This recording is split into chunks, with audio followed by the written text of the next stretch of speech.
And away we go. It is the Nightcap, brought to you by Hail Mary Sports Bar, right here on BearcatJournal.com. Aaron forgot to do the loop, so I'm just going to talk on camera as we talk about our good friends at Hail Marys. They are in Cheviot, right on the main drag on Harrison Avenue. They're in the Dora District. You can walk from bar to bar with your drinks, but you don't have to. Why do that when you can just hang out at Hail Marys? 27 TVs, a 9-screen video wall, not a bad seat in the house. They get all the games on the DirecTV package, and Cincinnati sports will always be on the video wall. They will have the Bearcats Saturday night, 10:15. Go down there, get some drinks, have a good time, and hopefully watch the Bearcats get a victory over the Buffaloes from Colorado. All right, Aaron. Hi. Hi. I clicked back over from the ad read, and there we were. And I didn't want you to think that we were not on camera when we were. Fair enough. You get the old Aaron Rodgers, pick a booger and eat it while the camera's staring right at you. He's just trying to avoid another pandemic.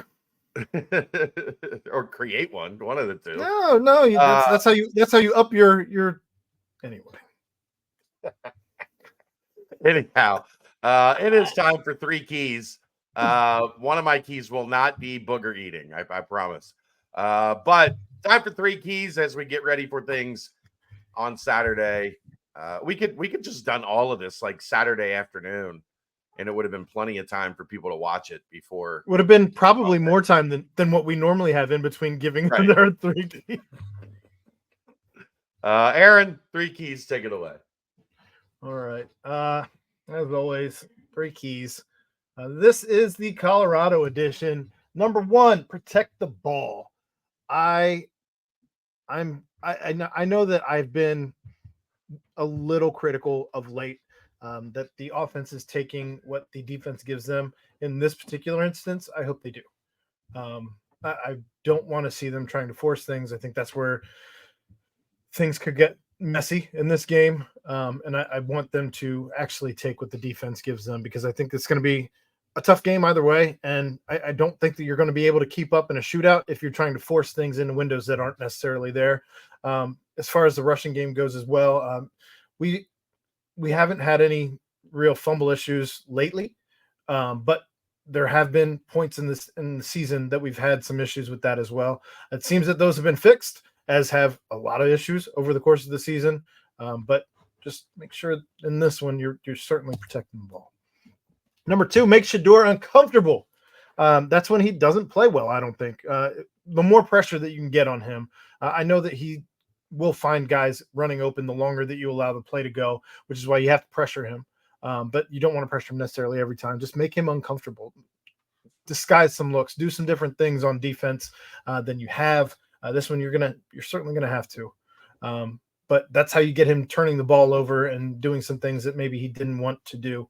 And I think that if you can make him turn the ball over, I think that's where this game starts to lean in Cincinnati's favor. And number 3, play a clean game. By that, I mean, just watch the penalties. They're going to be airing it out. And we've seen last season in particular, and not necessarily this season, we've seen this team come undone under Scott Satterfield when the passing game starts to run a little wild. Just play a clean game. Figure it out. You could also potentially throw special teams in playing a clean game as well. Watch that ball go through the uprights. That's my 3. I like it. Some of ours are gonna overlap here as they usually do, because it's there's not a lot. That means we're getting better at this. This stuff is not rocket science. In figuring out what's going to be important. Get home, and this is just expanding on what yours is. Pressuring Shedeur is not enough, because he will escape the pressure and make a play if you do not get home, if you do not sack him. Like, this is not a situation where just getting him flustered is going to be enough, because he's a guy that loves to make plays down the field outside the structure of the offense. It's old school, like new school backyard football, Aaron, as you escape the pressure and then you just start running. Shadur's not looking to just start running. He's looking to put a 30, 40-yard, downfield strike on your head because one of your DBs got turned around and now one of his soon-to-be NFL wide receivers are running free wide open in the secondary. So you have to actually sack him, bring him down, make him feel the pain, and then hopefully he starts seeing ghosts a little bit. He starts worrying about the pressure. Sure. And we've seen him do that at times, last year, especially not as much. Even the last 3 or 4 games, we haven't seen it as much from him, but he's human. If you get him and hit him a bunch of times, he's going to start wondering where the next hit is coming from. So Eric Phillips game? Maybe Eric Phillips. Hopefully Jared Bartlett is available and out there. Maybe another Jake Golday special, because Jake Golday, I think, is athletic. I've said this a couple times, and I said it, I think, last night on the BCJ pod. I think this is a game Dante can wreck because they're better. They're improved on their offensive line, but Dante's a monster, and he should be able to get some push right in Shadur's face. This is also a game where Dante could potentially make millions of dollars. Yeah. So, yeah, I think this is a big, big opportunity for Dante Corleone. Key to victory number 2, need 6.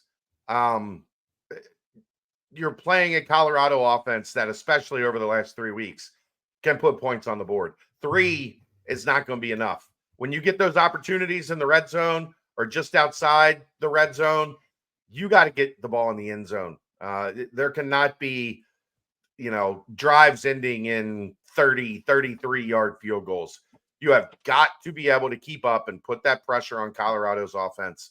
So, and that's, leaving the kicking issues aside, that you need 7 points far more often than you need 3. And then, something that has worked in their favor a lot this season, win field position. Make them start from their 20 and in, so that they have, long fields to navigate, as opposed to starting at the 40. They've only, Shadur's only got to go 60 yards. They're going to get yardage through the air. You want to make them have to pile up as many as humanly possible, so that they're not quick striking you. And all of a sudden in 3 minutes of game time, they've scored 2 touchdowns.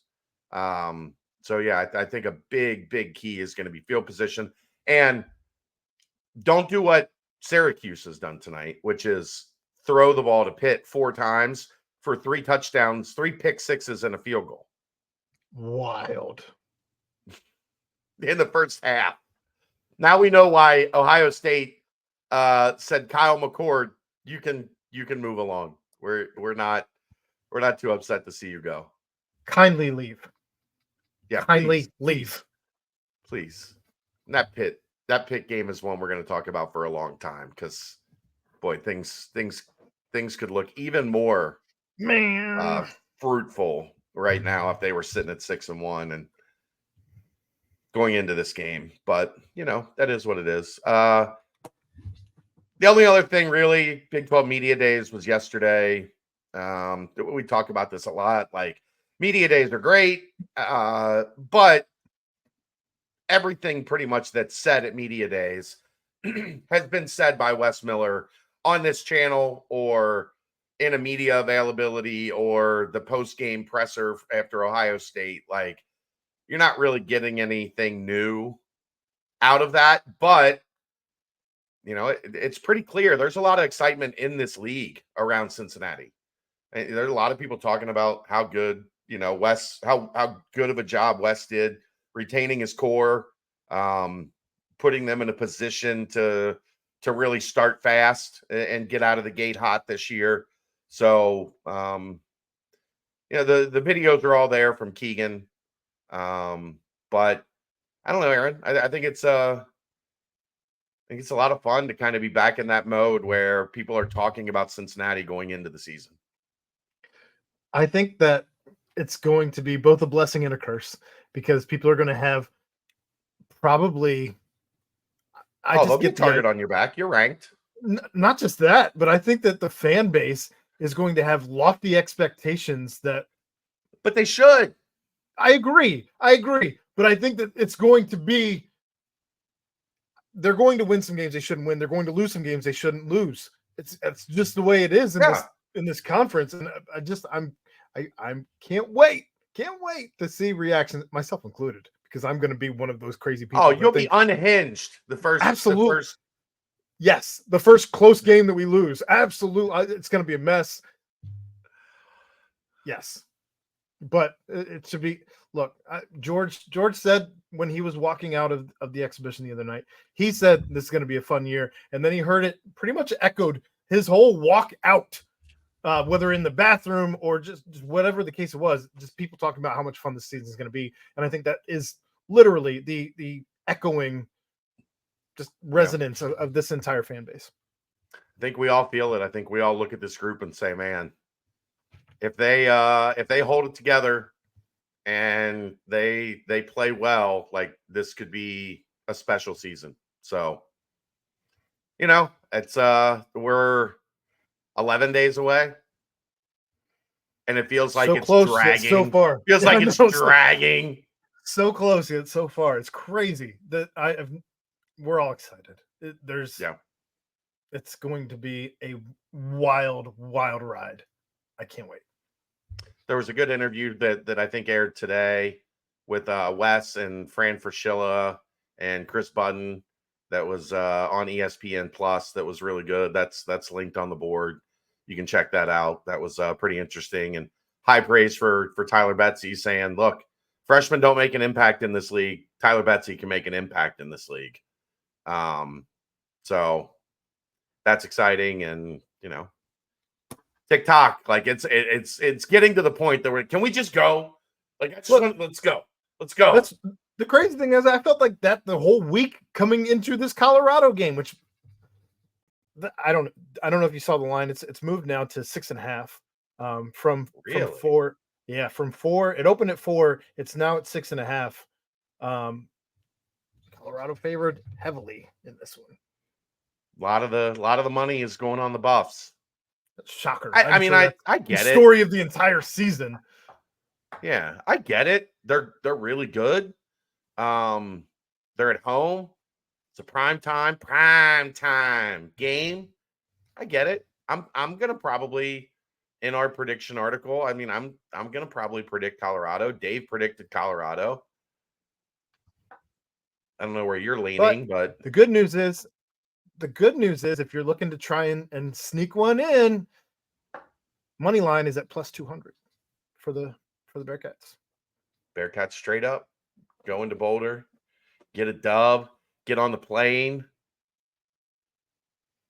Very exciting. Very exciting. All right, that's gonna wrap it up. We will see you next time. That is the Nightcap, brought to you by Hail Mary Sports Bar, right here on BearcatJournal.com.